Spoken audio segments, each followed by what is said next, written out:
एक municipal commissioner सगळ्या नगरसेवकांचं काम नाही करू शकत. तो थोडी रोज सगळ्यांच्या तो प्रशासक आहे, त्याचं कामही नाही ते. इलेक्शन लवकरात लवकर घ्यावं, पण महाराष्ट्र सरकार पारदर्शकपणे त्यांचा काय स्टँड आहे तो का मांडत नाही आणि सरकार कमी पडतंय का असा एक दबदबा किंवा एक दबक्या बाजू सगळ्या आवाजात आज सगळीकडे ही चर्चा राज्यात ऐकायला येते. एक तर नुसता राहुल गांधींचा विषय नाही, राहुल गांधी या देशाचे लीडर ऑफ ऑपोजिशन आहेत, LOP आहेत. आणि मलाही आश्चर्य वाटलं ते स्टेटमेंट ऐकल्यावर, कारण का साधारणपणे देवेंद्रजी खूप जपून बोलतात. म्हणजे देवेंद्रजींकडून कधी अशी म्हणजे फार मोजून मापून देवेंद्रजी बोलतात.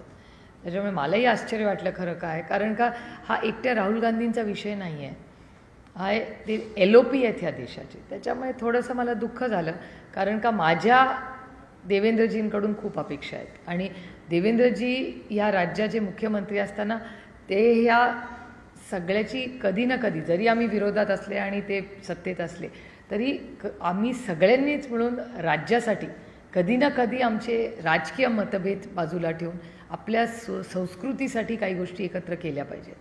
आणि त्याच्यामुळे माझी त्यांच्याकडून अपेक्षा आहे की तो हा सगळा जो संवाद झाला आहे महाराष्ट्रामध्ये त्याच्यात कुठेतरी सुसंस्कृतपणा ते पुन्हा आणतील, कारण का ते ओरिजिनल भारतीय जनता पक्षवाले.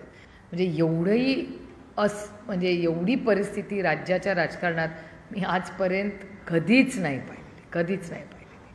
म्हणजे त्याच्यात वैचारिक भूमिका ही राहिलीच नाही का असा एक प्रश्न माझ्यासारख्या कार्यकर्त्यांच्या मनात येतो. झालं मराठी?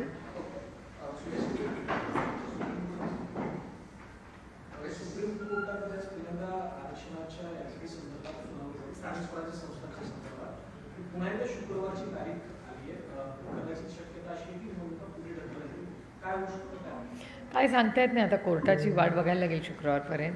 पण आम्हाला काळजी आहे, कारण स्थानिक जो म्हणजे सत्ता ही विकेंद्रीकरण झालीच पाहिजे. आणि आमच्या म्हणजे कैलासवासी यशवंतराव चव्हाण साहेबांचं हे मत आणि हा विचार होता.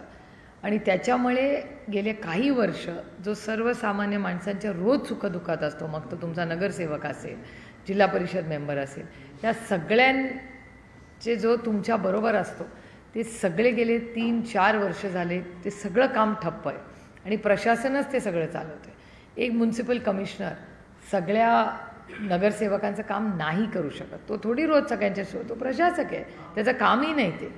त्यामुळे हे सगळी जी सिस्टम आहे, जी यंत्रणा आहे, ही खरं मोडूनच पडली. आता त्याला ठीक करण्याची गरज आहे आणि इलेक्शन लवकरात लवकर घ्यावं, पण महाराष्ट्र सरकार पारदर्शकपणे त्यांचा काय स्टँड आहे तो का मांडत नाही आणि सरकार कमी पडतंय का असा एक दबदबा किंवा एक दबक्या बाजू सगळ्या आवाजात आज सगळीकडे ही चर्चा राज्यात ऐकायला येते.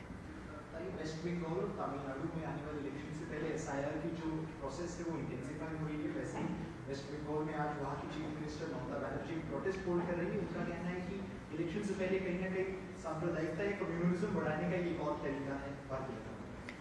नहीं हो सकता है. दीदी ये बहुत संवेदनशील नेता रही है और आज वेस्ट बंगाल में जो भी विकास हुआ है वो दीदी के नेतृत्व में ही हुआ है. और ये SIR हो ना हो, और जिस तरह से आज महाराष्ट्र में आप देख रहे हैं भारतीय जनता पार्टी जो सत्ता में है, अब विपक्ष वाले हम जब कह रहे थे कि डबल वोटिंग हो रहा है, किसी के नाम 10-10 बार है, तब BJP मान नहीं रही थी. लेकिन आज BJP ही जो सत्ता पक्ष में है, जो आरोप विपक्ष कर रहा था वही आरोप आज भारतीय जनता पक्ष जो सत्ता में वो कर रही है. तो वी स्टैंड विंडिकेटेड. नो, जो हम कह रहे हैं वही आज BJP कहे जा रही है. तो बहुत दुख की बात है कि इलेक्शन कमीशन का मजाक बना के रखा है जो आज सत्ता में लोग हैं उन्होंने. बहुत दुख की बात है.